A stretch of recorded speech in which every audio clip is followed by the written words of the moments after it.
was destroyed by Darwinism and Millism. Men were then thrown back upon historical and comparative religion. They thought religion was derived from element worship, see Max Muller on the sun myths etc. Others thought that religion was derived from ancestor worship, see Herbert Spencer. But taken as a whole, these methods have proved a failure. Man cannot get at truth by external methods. If I know one lump of clay, I know the whole mass of clay. The universe is all built on the same plan. The individual is only a part, like the lump of clay. If we know the human soul, which is one atom, its beginning and general history, we know the whole of nature. Birth, growth, development, decay, death. This is the sequence in all nature and is the same in the plant and the man. The difference is only in time. The whole cycle may be completed in one case in a day, in the other in 60 years and 10. The methods are the same. The only way to reach a sure analysis of the universe is by the analysis of our own minds. A proper psychology is essential to the understanding of religion. To reach truth by reason alone is impossible, because imperfect reason cannot study its own fundamental basis. Therefore the only way to study the mind is to get at facts, and then intellect will arrange them and deduce the principles. The intellect has to build the house. But it cannot do so without bricks and it cannot make bricks. Jnana Yoga is the surest way of arriving at facts. First we have the physiology of mind. We have organs of the senses, which are divided into organs of action and organs of perception. By organs I do not mean the external sense instruments. The ophthalmic center in the brain is the organ of sight, not the eye alone. So with every organ, the function is internal. Only when the mind reacts, is the object truly perceived. The sensory and motor nerves are necessary to perception. Then there is the mind itself. It is like a smooth lake which when struck, say by a stone, vibrates.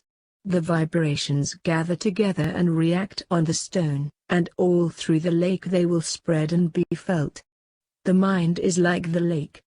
It is constantly being set in vibrations, which leave an impression on the mind.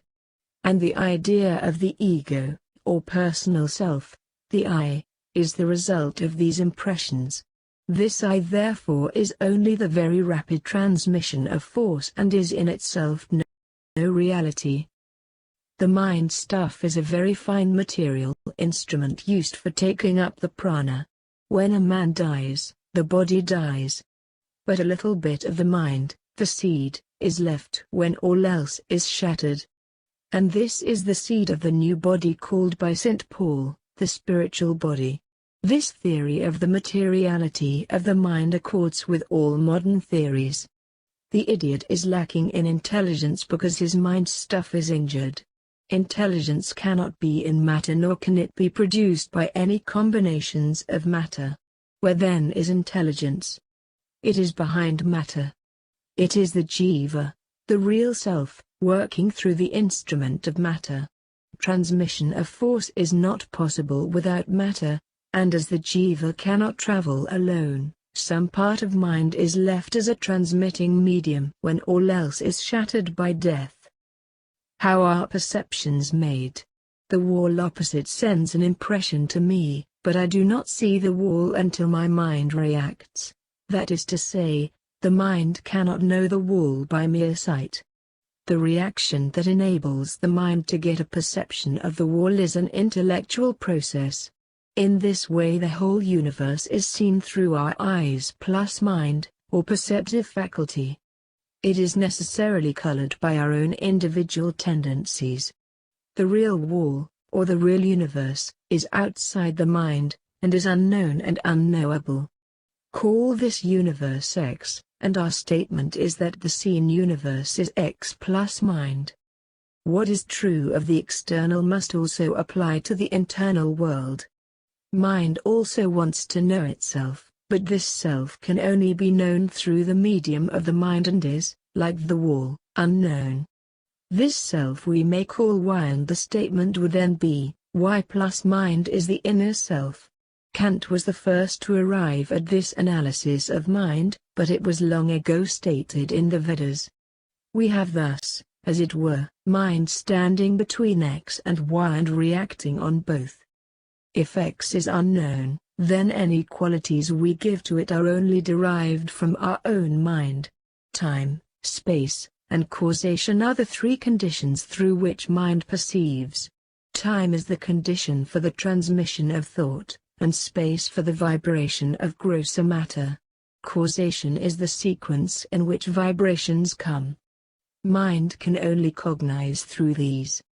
Anything therefore, beyond mind must be beyond time, space, and causation.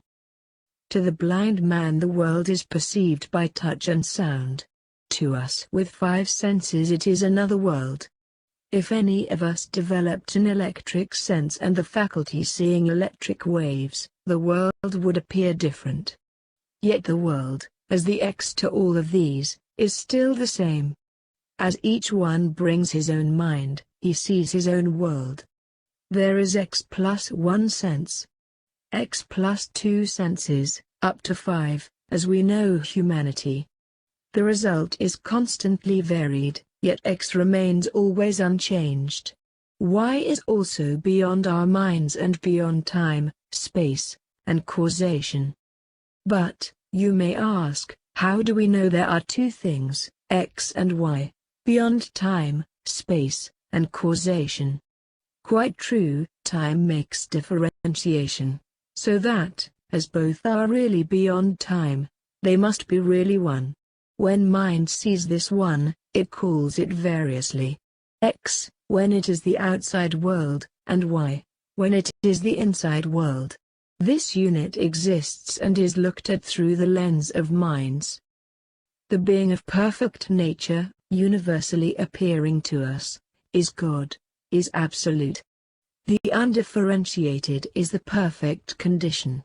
All others must be lower and not permanent. What makes the undifferentiated appear differentiated to mind? This is the same kind of question as what is the origin of evil and free will. The question itself is contradictory and impossible, because the question takes for granted cause and effect. There is no cause and effect in the undifferentiated. The question assumes that the undifferentiated is in the same condition as the differentiated. Whys and wherefores are in mind only. The self is beyond causation, and it alone is free. Its light it is which percolates through every form of mind. With every action I assert I am free, and yet every action proves that I am bound. The real self is free, yet when mixed with mind and body, it is not free. The will is the first manifestation of the real self. The first limitation therefore of this real self is the will. Will is a compound of self and mind. Now, no compound can be permanent, so that when we will to live, we must die. Immortal life is a contradiction in terms, for life, being a compound, cannot be immortal. True being is undifferentiated and eternal. How does this perfect being become mixed up with will, mind, thought? All defective things. It never has become mixed. You are the real you, the Y of our former statement. You never will. You never have changed. You as a person never existed. It is illusion. Then on what, you will say, do the phenomena of illusion rest? This is a bad question. Illusion never rests on truth, but only on illusion. Everything struggles to go back to what was before these illusions, to be free in fact. What then is the value of life? It is to give us experience. Does this view do away with evolution? On the contrary, it explains it. It is really the process of refinement of matter allowing the real self to manifest itself. It is as if a screen or a veil were between us and some other object. The object becomes clear as the screen is gradually withdrawn. The question is simply one of manifestation of the higher self. If you like this video, please like, share, subscribe and comment. Lectures and Discourses. Worshipper and Worshipped. This lecture is reproduced from the Vedanta and the West. See Volume 4. Delivered in San Francisco area, April 9, 1900. We have been taking up the more analytical side of human nature. In this course we shall study the emotional side. The former deals with man as unlimited being, as principle, the latter with man as limited being. The one has no time to stop for a few teardrops or pangs. The other cannot proceed without wiping the teardrop, without healing that misery. One is great, so great and grand that sometimes we are staggered by the magnitude. The other is commonplace, and yet most beautiful and dear to us. One gets hold of us, takes us up to the heights where our lungs almost burst. We cannot breathe in that atmosphere. The other leaves us where we are and tries to see the objects of life, takes the limited view. One will accept nothing until it has the shining seal of reason. The other has faith, and what it cannot see it believes. Both are necessary. A bird cannot fly with only one wing. What we want is to see the man who is harmoniously developed. Great in heart, great in mind, great in deed. We want the man whose heart feels intensely the miseries and sorrows of the world. And we want the man who not only can feel but can find the meaning of things, who delves deeply into the heart of nature and understanding. We want the man who will not even stop there, but who wants to work out the feeling and meaning by actual deeds. Such a combination of head, heart, and hand is what we want. There are many teachers in this world, but you will find that most of them are one-sided. One sees the glorious midday sun of intellect, and sees nothing else. Another hears the beautiful music of love and can hear nothing else. Another is immersed in activity, and has neither time to feel nor time to think. Why not have the giant who is equally active, equally knowing, and equally loving? Is it impossible? Certainly not. This is the man of the future, of whom there are only a few at present. The number of such will increase, until the whole world is humanized. I have been talking to you so long about intellect and reason. We have heard the whole of Vedanta. The veil of Maya breaks. Wintry clouds vanish, and the sunlight shines on us. I have been trying to climb the heights of the Himalayas, where the peaks disappear beyond the clouds. I propose lip study with you the other side. The most beautiful valleys, the most marvelous exquisiteness in nature. We shall study there, love that holds us here in spite of all the miseries of the world. There, love that has made us forge the chain of misery, this eternal martyrdom which man is suffering willingly, of his own accord. We want to study that for which man has forged the chain with his own hands, that for which he suffers, that eternal love. We do not mean to forget the other. The glacier of the Himalayas must join hands with the rice fields of Kashmir. The thunderbolt must blend its bass note with the warbling of the birds. This course will have to do with everything exquisite and beautiful. Worship is everywhere, in every soul. Everyone worships God. Whatever be the name, they are all worshipping God. The beginnings of worship, like the beautiful lotus, like life itself, were in the dirt of the earth. There is the element of fear. There is the hungering for this world's gain. There is the worship of the beggar. These are the beginnings of their world worshipping, culminating in loving God and worshipping God through man. Is there any God? Is there anyone to be loved, any such one capable of being loved? Loving the stone would not be much good. We only love that which understands love, that which draws our love. So with worship. Never say that there is a man in this world of ours who worshipped a piece of stone as stone. He always worshipped the omnipresent being in the stone. We find out that the omnipresent being is in us. But how can we worship unless that being is separate from us? I can only worship thee, and not me. I can only pray to thee, and not me. Is there any thou? The one becomes many. When we see the one, any limitations reflected through Maya disappear. But it is quite true that the manifold is not valueless. It is through the many that we reach the one. Is there any personal God? A God who thinks, who understands, a God who guides us? There is. The impersonal God cannot have any one of these attributes. Each one of you is an individual. You think, you love, you hate, you are angry, sorry, etc. Yet you are impersonal, unlimited. You are personal and impersonal in one. You have the personal and the impersonal aspects. That impersonal reality cannot be angry, nor sorry, nor miserable. Cannot even think misery. It cannot think, cannot know. It is knowledge itself. But the personal aspect knows, thinks, and dies, etc. Naturally, the universal absolute must have two aspects. The one representing the infinite reality of all things. The other, a personal aspect, the soul of our souls, Lord of all lords. It is He who creates this universe. Under His guidance this universe exists. He, the infinite, the ever pure, the ever free. He is no judge. God cannot be a judge. He does not sit upon a throne and judge between the good and the wicked. He is no magistrate, no general, nor master. Infinitely merciful, infinitely loving is the personal God. Take it from another side.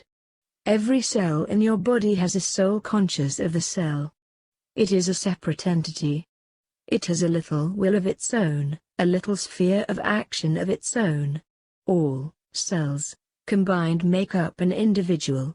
In the same way, the personal God of the universe is made up of all these, many individuals.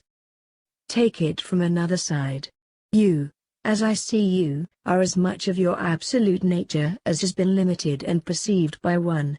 I have limited you in order to see you through the power of my eyes, my senses. As much of you as my eyes can see, I see. As much of you as my mind can grasp is what I know to be you, and nothing more. In the same way, I am reading the Absolute, the impersonal, and see Him as personal. As long as we have body and mind, we always see this triune being. God, nature, and soul. There must always be the three in one, inseparable. There is nature. There are human souls. There is again that in which nature and the human souls are contained. The universal soul has become embodied. My soul itself is a part of God. He is the eye of our eyes, the life of our life, the mind of our mind, the soul of our soul. This is the highest ideal of the personal God we can have. If you are not a dualist, but are a monist, you can still have the personal God. There is the one without a second. That one wanted to love himself. Therefore, out of that one, he made many. It is the big me, the real me, that little me is worshipping. Thus in all systems you can have the personal God. Some people are born under circumstances that make them happier than others. Why should this be in the reign of a just being? There is mortality in this world. These are the difficulties in the way. These problems have never been answered. They cannot be answered from any dualistic plane. We have to go back to philosophy to treat things as they are. We are suffering from our own karma. It is not the fault of God. What we do is our own fault, nothing else. Why should God be blamed? Why is there evil?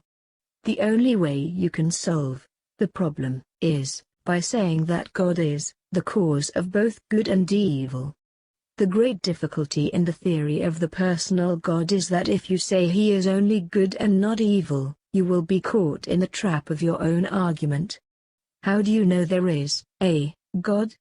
You say that he is the Father of this universe, and you say he is good. And because there is also evil in the world, God must be evil. The same difficulty. There is no good, and there is no evil. God is all there is. How do you know what is good? You feel it. How do you know what is evil? If evil comes, you feel it. We know good and evil by our feelings. There is not one man who feels only good, happy feelings. There is not one who feels only unhappy feelings. Want and anxiety are the causes of all unhappiness and happiness too. Is want increasing or decreasing? Is life becoming simple or complex? Certainly complex. Wants are being multiplied. Your great-grandfathers did not want the same dress or the same amount of money, you do. They had no electric cars, nor railroads, etc. That is why they had to work less. As soon as these things come, the want rises, and you have to work harder. More and more anxiety, and more competition. It is very hard work to get money. It is harder work to keep it. You fight the whole world to get a little money together, and fight all your life to protect it. Therefore, there is more anxiety for the rich than for the poor. This is the way it is. There are good and evil everywhere in this world. Sometimes evil becomes good, true. But other times good becomes evil also. All our senses produce evil some time or other. Let a man drink wine. It is not bad, at first, but let him go on drinking, and it will produce evil. A man is born of rich parents. Good enough. He becomes a fool, never exercises his body or brain. That is good producing evil. Think of this love of life. We go away and jump about and live a few moments. We work hard. We are born babies, entirely incapable. It takes us years to understand things again. At 60 or 70 we open our eyes, and then comes the word, get out. And the you are. We have seen that good and evil are relative terms. The thing that is good for me is bad for you. If you eat the dinner that I eat, you will begin to weep, and I shall laugh. We may both dance, but I with joy and you with pain. The same thing is good at one part of our life and bad at another part. How can you say that good and evil are all cut and dried? That this is all good and that is all evil? Now, who is responsible for all this good and evil, if God is ever the good? The Christians and the Mohammedans say there is a gentleman called Satan.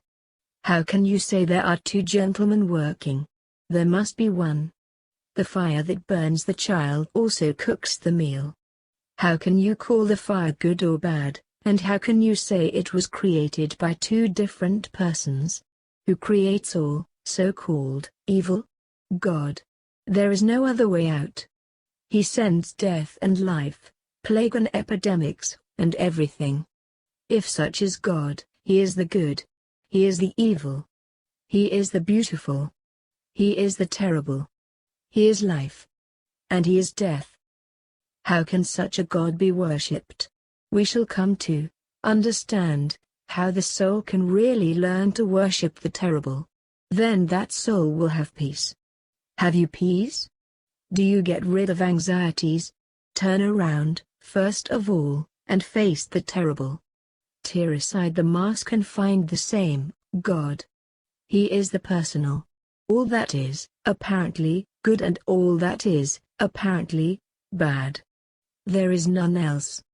If there were two gods, nature could not stand a moment. There is not another one in nature. It is all harmony.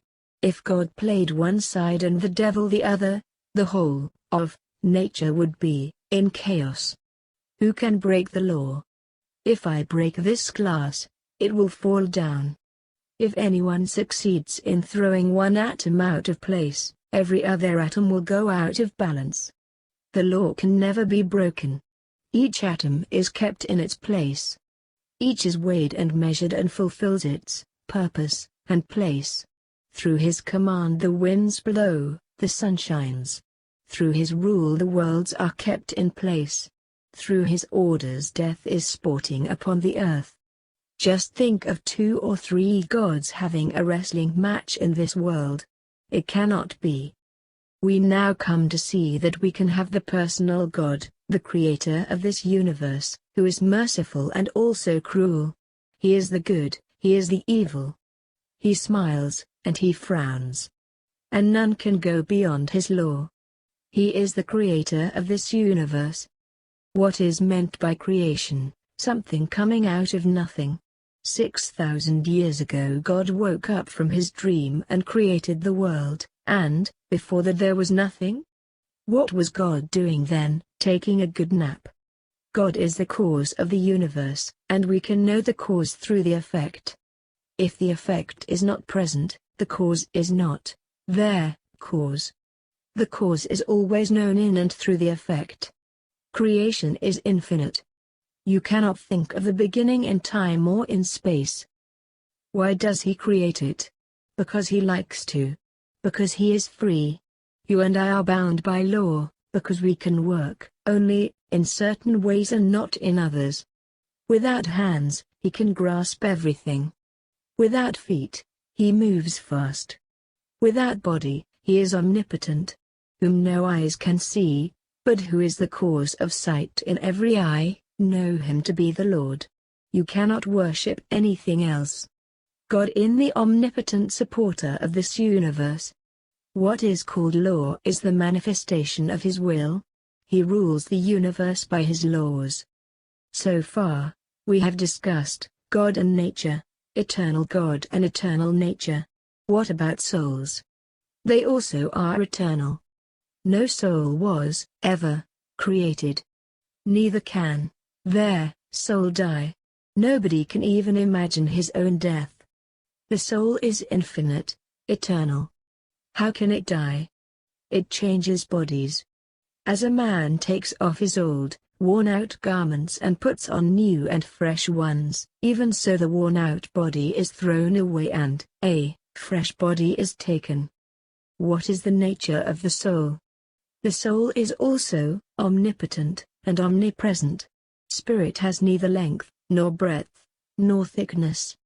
How can it be said to be here and there? This body falls. The soul works through another body.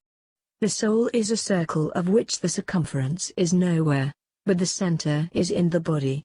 God is a circle whose circumference is nowhere, but whose center is everywhere. The soul by its very nature is blessed, pure, and perfect.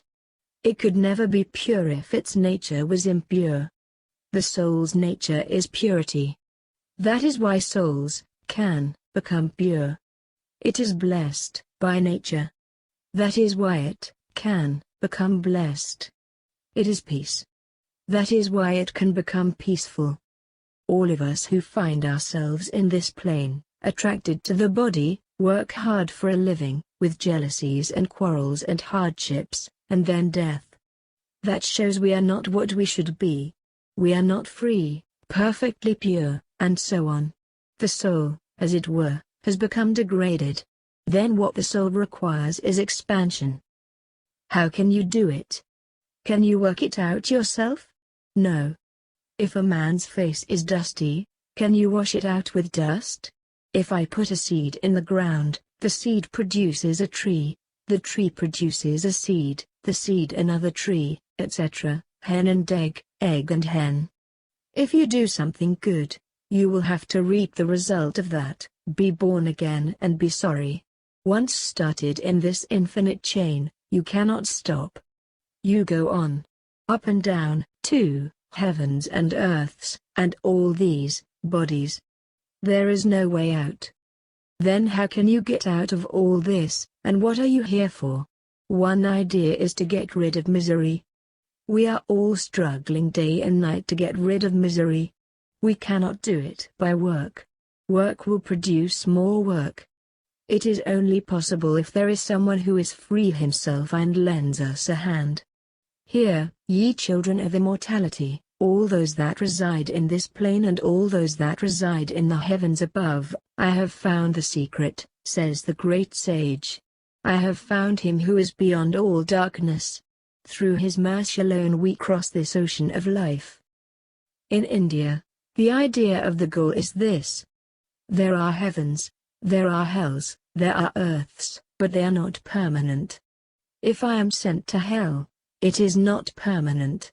The same struggle goes on and on wherever I am. How to get beyond all this struggle is the problem. If I go to heaven, perhaps there will be a little bit of rest. If I get punished for my misdeeds, that cannot last forever either. The Indian ideal is not to go to heaven. Get out of this earth, get out of hell, and get out of heaven. What is the goal? It is freedom. You must all be free. The glory of the soul is covered up. It has to be uncovered again. The soul exists. It is everywhere.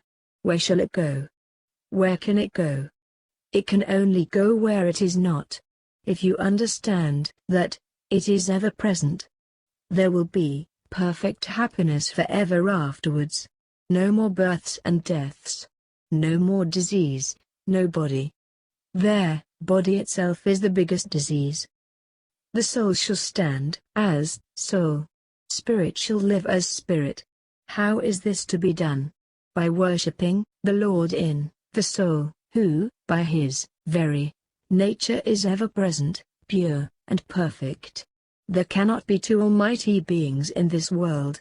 Imagine having 2 or 3 gods. One will create the world, another says, I will destroy the world. It can never happen. There must be one God. The soul attains to perfection. It becomes almost omnipotent and omniscient. This is the worshipper. Who is the worshipped? He, the Lord God himself, the omnipresent, the omniscient, and so on. And above all, he is love. How is the soul to attain this perfection? By worship.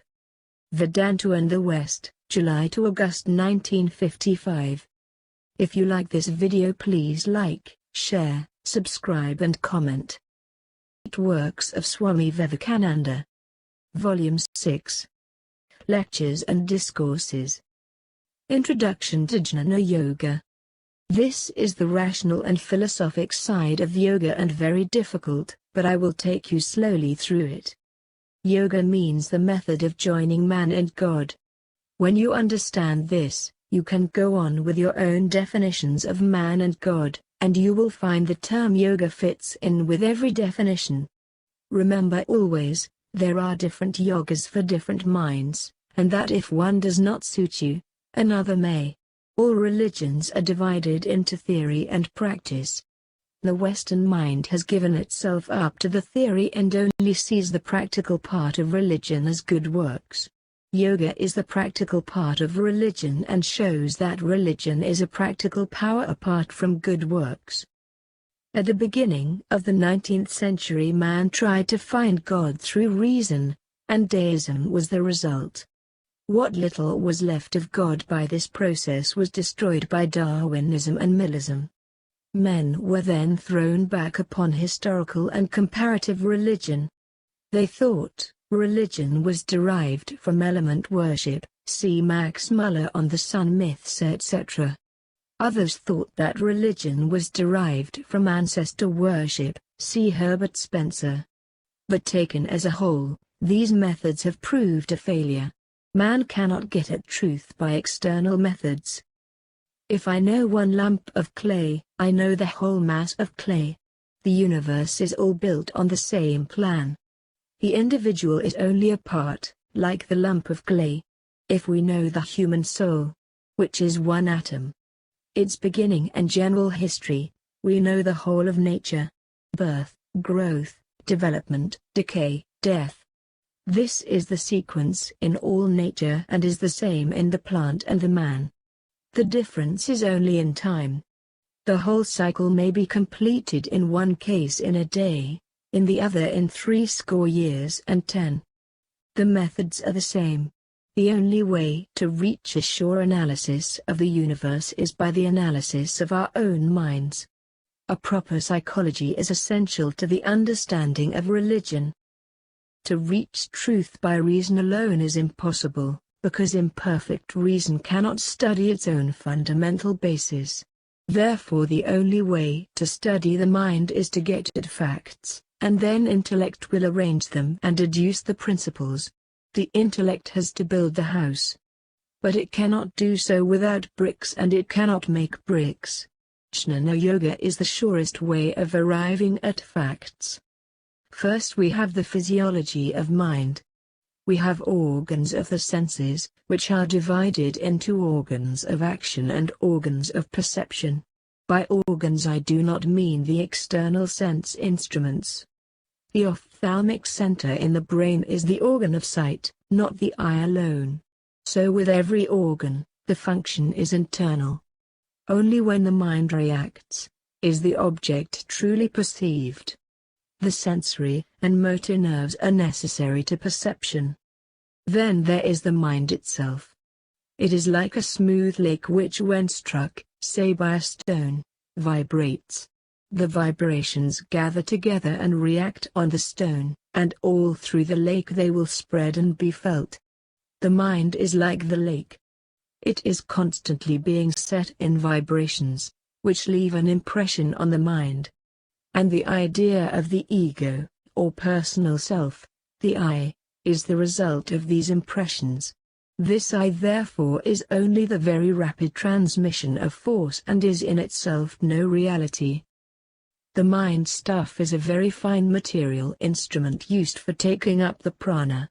When a man dies, the body dies.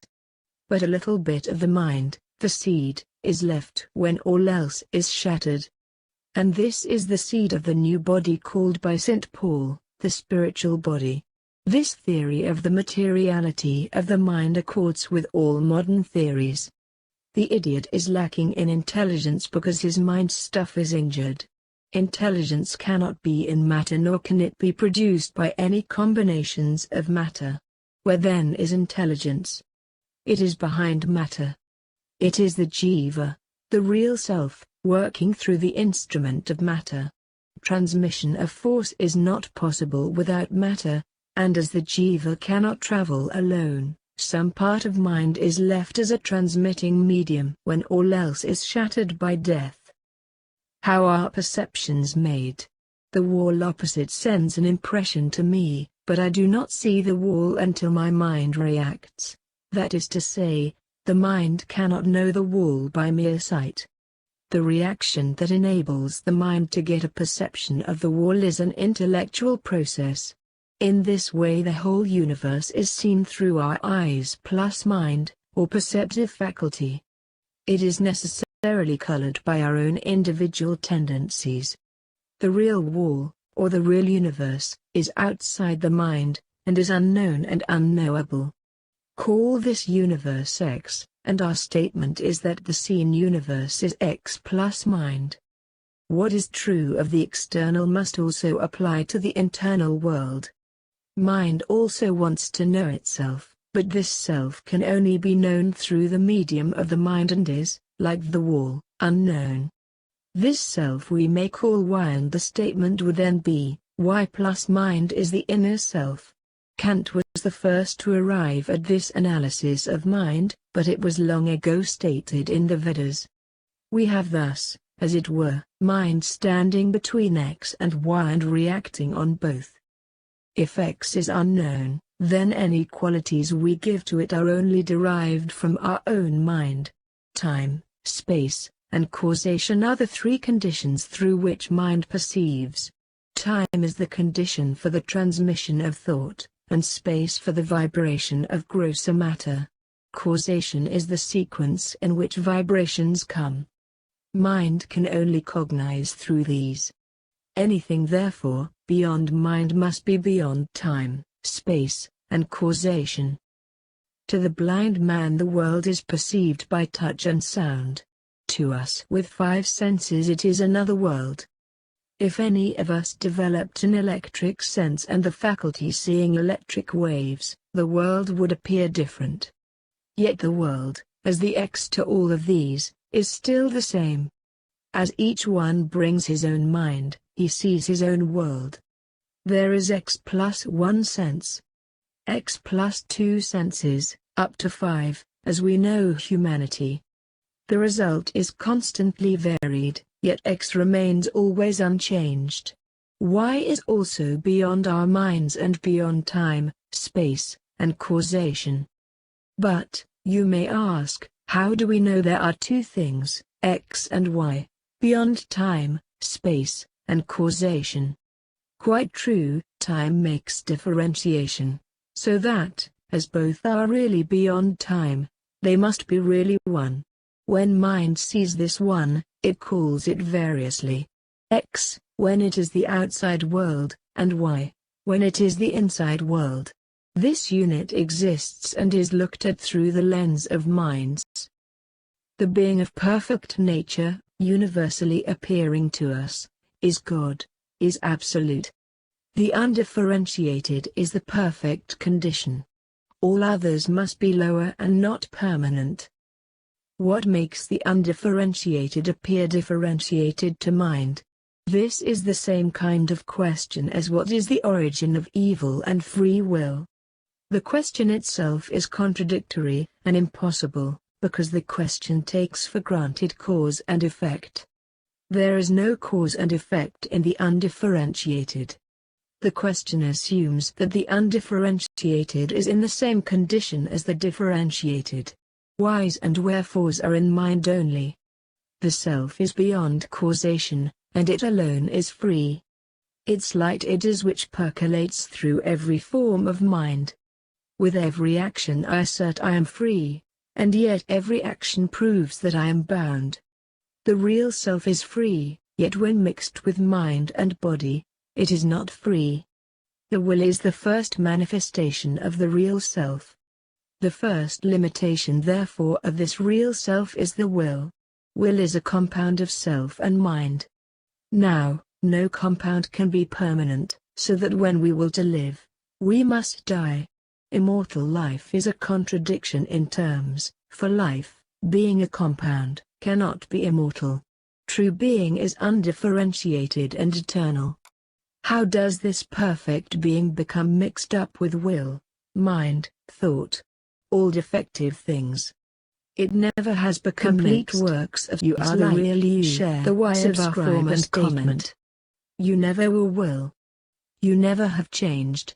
You as a person never existed. It is illusion. Then on what, you will say, do the phenomena of illusion rest? This is a bad question. Illusion never rests on truth, but only on illusion. Everything struggles to go back to what was before these illusions, to be free in fact. What then is the value of life? It is to give us experience. Does this view do away with evolution? On the contrary, it explains it. It is really the process of refinement of matter allowing the real self to manifest itself. It is as if a screen or a veil were between us and some other object. The object becomes clear as the screen is gradually withdrawn. The question is simply one of manifestation of the higher self. If you like this video, please like, share, subscribe and comment.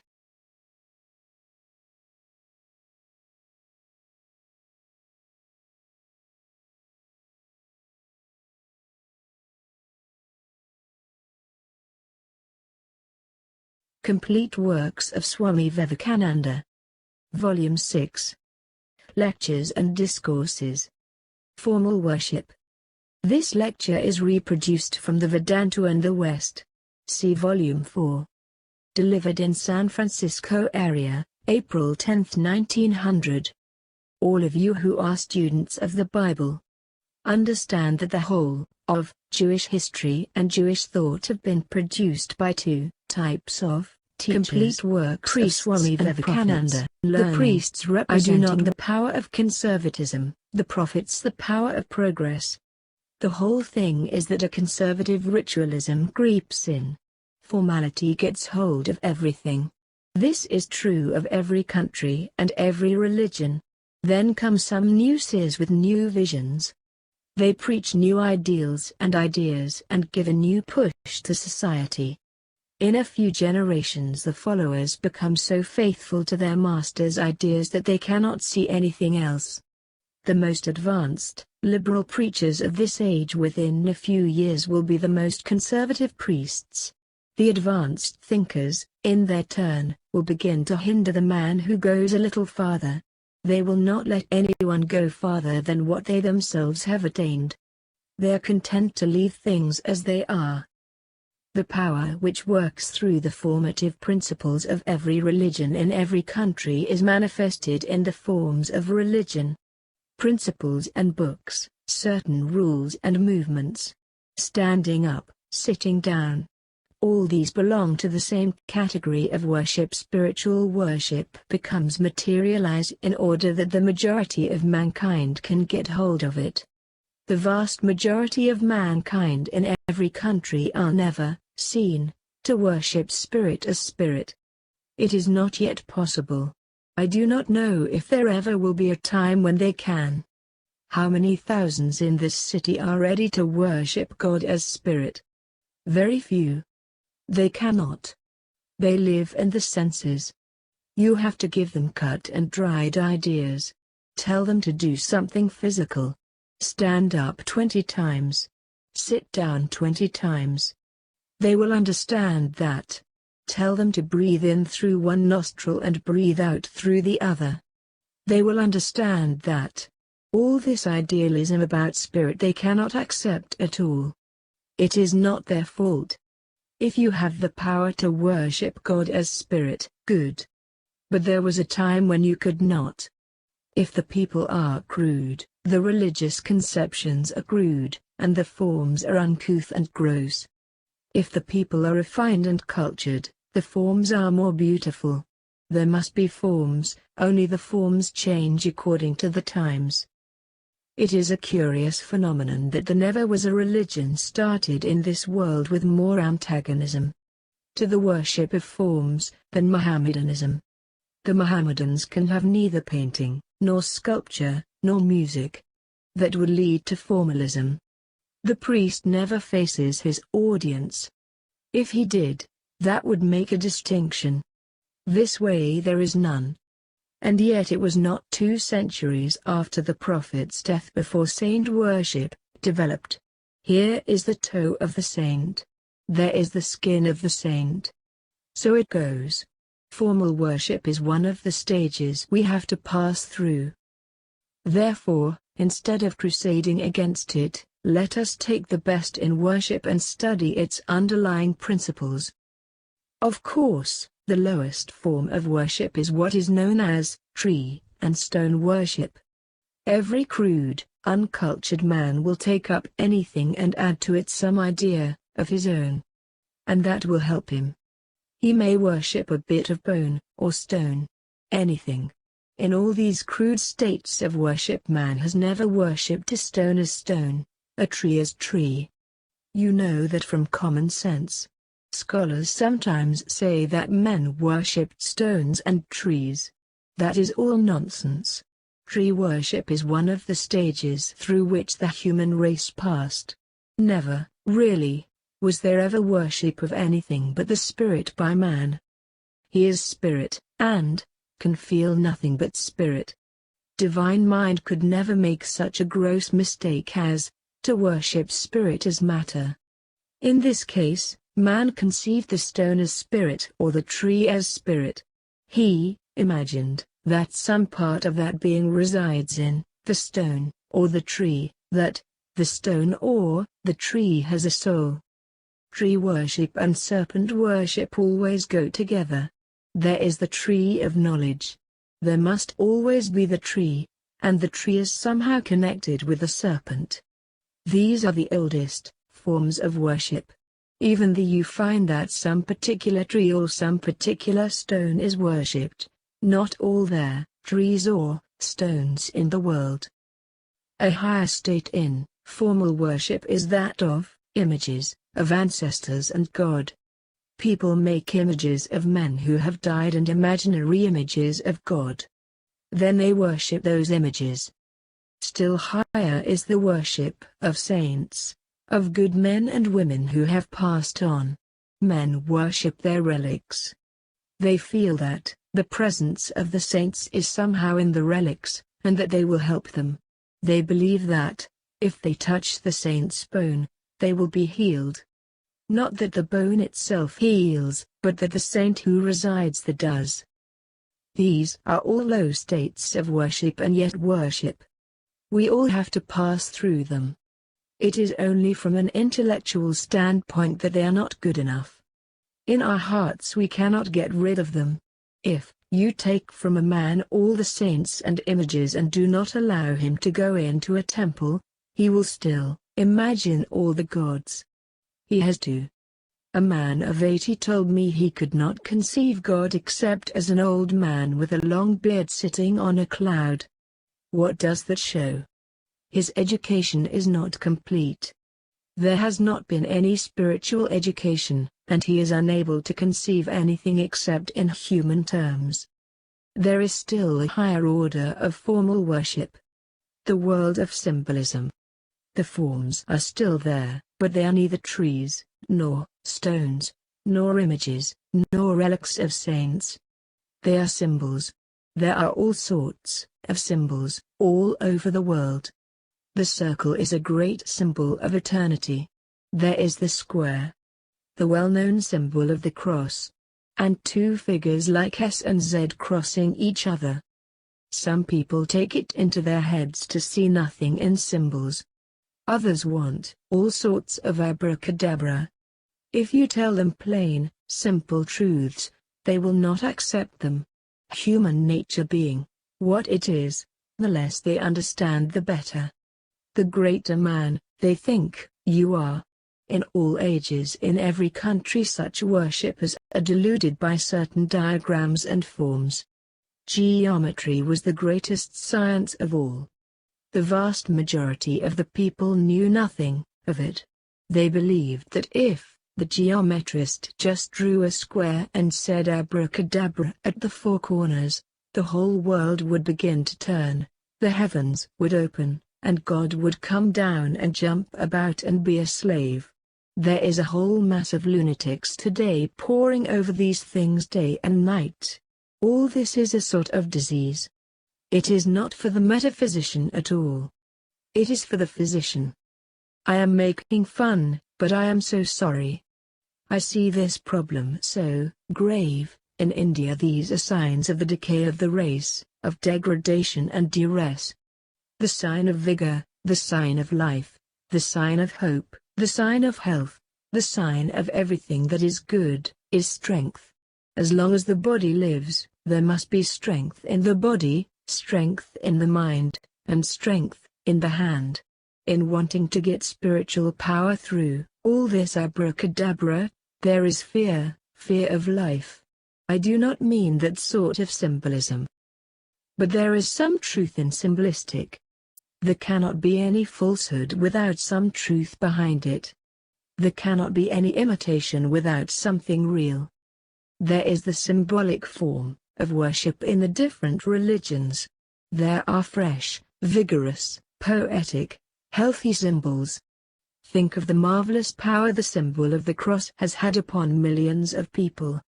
Think of the symbol of the crescent. Think of the magnetism of this one symbol. Everywhere there are good and great symbols in the world. They interpret the spirit and bring about certain conditions of the mind. As a rule we find they create a tremendous power of faith and love. Compare the Protestant with the Catholic Church. Who has produced more saints, more martyrs within the last 400 years, during which both have been in existence? The tremendous appeal of Catholic ceremonialism. All those lights, incense, candles, and the robes of the priests, has a great effect in itself. Protestantism is quite austere and unpoetic. The Protestants have gained many things, have granted a great deal more freedom in certain lines than the Catholics have, and so have a clear, more individualized conception. That is all right, but they have lost a good deal. Take the paintings in the churches. That is an attempt at poetry. If we are hungry for poetry, why not have it? Why not give the soul what it wants? We have to have music. The Presbyterians were even against music. They are the Mohammedans of the Christians. Down with all poetry. Down with all ceremonials. Then they produce music. It appeals to the senses. I have seen how collectively they strive for the ray of light there over the pulpit. Let the soul have its fill of poetry and religion represented on the external plane. Why not? You cannot fight formal worship. It will conquer again and again. If you do not like what the Catholics do, do better. But we will neither do anything better nor have the poetry that already exists. That is a terrible state of things. Poetry is absolutely necessary. You may be the greatest philosopher in the world. But philosophy is the highest poetry. It is not dry bones, it is essence of things. The reality itself is more poetic than any dualism. Learning has no place in religion. For the majority, learning is a block in the way. A man may have read all the libraries in the world and many not be religious at all, and another, who cannot perhaps write his own name, senses religion and realizes it. The whole of religion is our own inner perception. When I use the words, man making religion, I do not mean books, nor dogmas, nor theories. I mean the man who has realized, has fully perceived, something of that infinite presence in his own heart. The man at whose feet I sat all my life. And it is only a few ideas of his that try to teach. Could, hardly, write his name at all. All my life I have not seen another man like that, and I have traveled all over the world. When I think of that man, I feel like a fool, because I want to read books and he never did. He never wanted to lick the plates after other people had eaten. That is why he was his own book. All my life I am repeating what Jack said and John said, and never say anything myself. What glory is it that you know what John said 25 years ago and what Jack said 5 years ago? Tell me what you have to say. Mind you, there is no value in learning. You are all mistaken in learning. The only value of knowledge is in the strengthening, the disciplining, of the mind. By all this eternal swallowing, it is a wonder that we are not all dyspeptics. Let us stop, and burn all the books, and get hold of ourselves and think. You all talk about, and get distracted over losing your individuality. You are losing it every moment of your lives by this eternal swallowing. If any one of you believes what I teach, I will be sorry. I will only be too glad if I can excite in you the power of thinking for yourselves. My ambition is to talk to men and women, not to sheep. By men and women, I mean individuals. You are not little babies to drag all the filthy rags from the street and bind them up into a doll.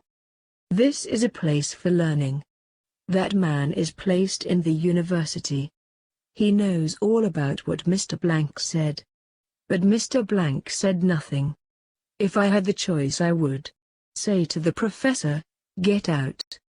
You are nobody. Remember this individualism at any cost. Think wrong if you will, no matter whether you get truth or not. The whole point is to discipline the mind. That truth which you swallow from others will not be yours. You cannot teach truth from my mouth. Neither can you learn truth from my mouth. None can teach another. You have to realize truth and work it out for yourself according to your own nature. All must struggle to be individuals. Strong, standing on your own feet, thinking your own thoughts, realizing your own self. No use swallowing doctrines others pass on. Standing up together like soldiers in jail, sitting down together, all eating the same food, all nodding their heads at the same time. Variation is the sign of life. Sameness is the sign of death. Once I was in an Indian city, and an old man came to me. He said, "Swami, teach me the way." I saw that man was as dead as this table before me. Mentally and spiritually he was really dead.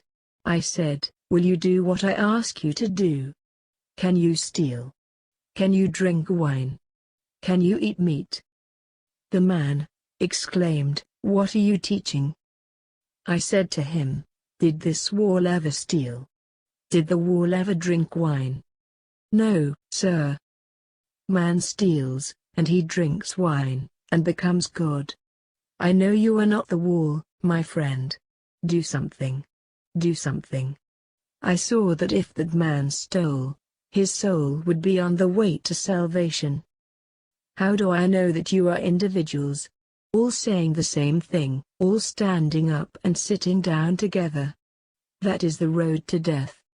Do something for your souls. Do wrong if you please, but do something. You will understand me by and by, if you do not just now. Old age has come upon the soul, as it were. It has become rusty.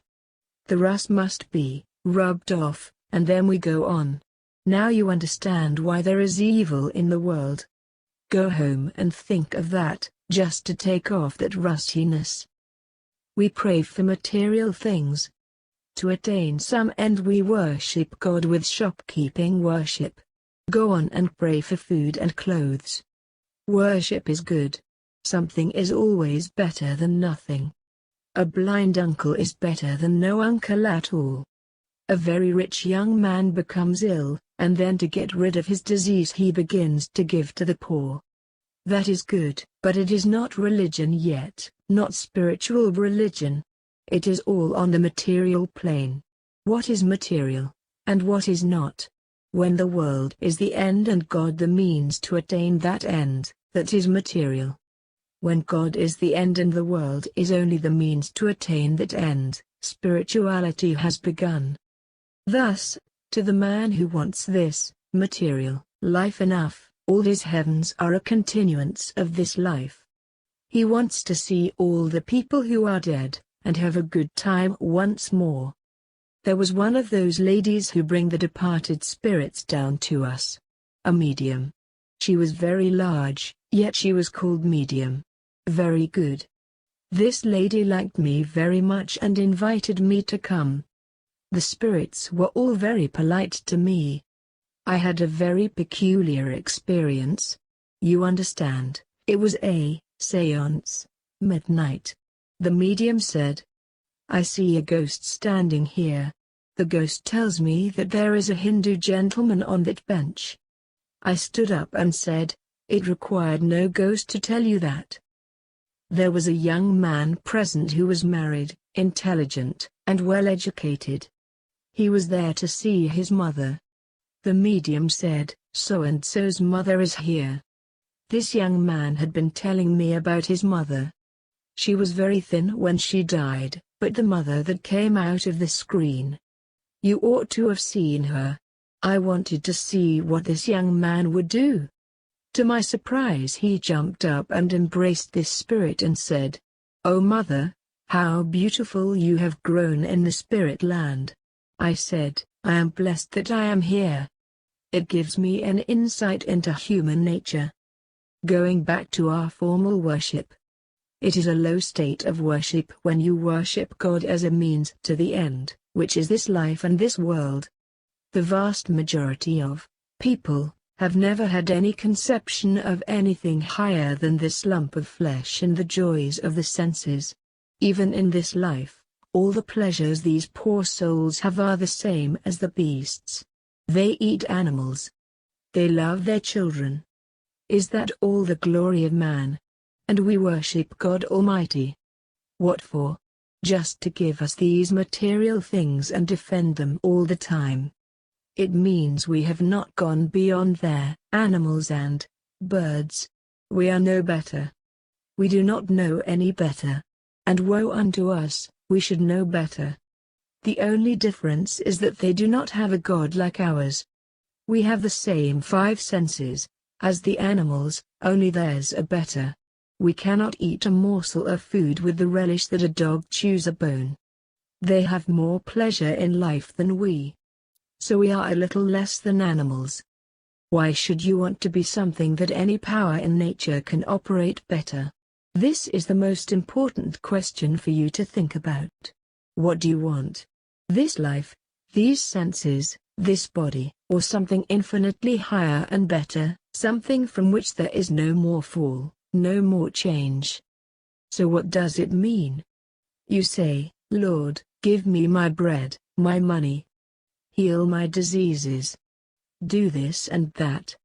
Every time you say that, you are hypnotizing yourselves with the idea, I am matter, and this matter is the goal. Every time you try to fulfill a material desire, you tell yourselves that you are there, body, that you are not spirit.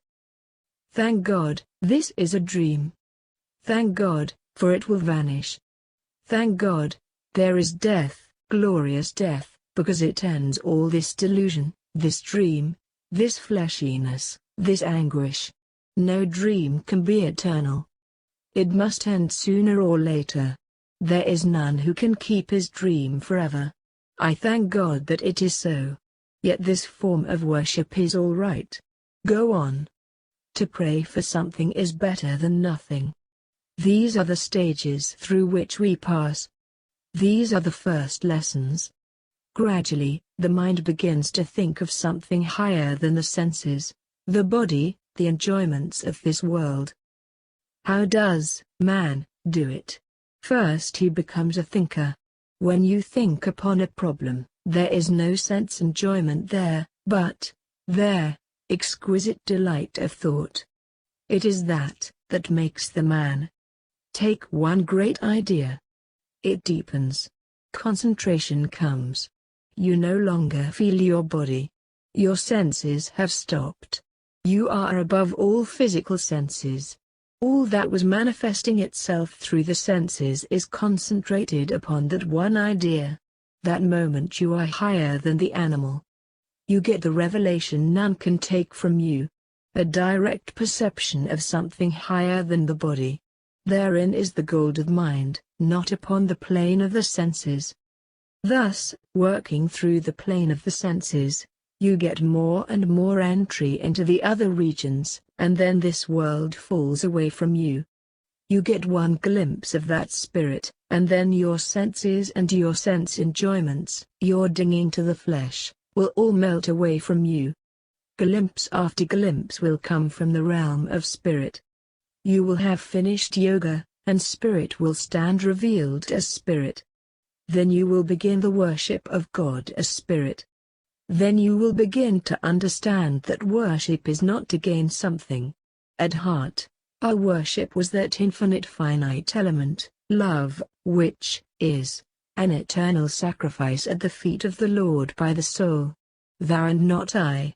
I'm dead. Thou art, and I am not. I do not want wealth nor beauty, no, nor even learning. I do not want salvation. If it be thy will, let me go into 20 million hells. I only want one thing. Be thou my love. Vedanta and the West, November-December 1955. If you like this video, please like, share, subscribe and comment.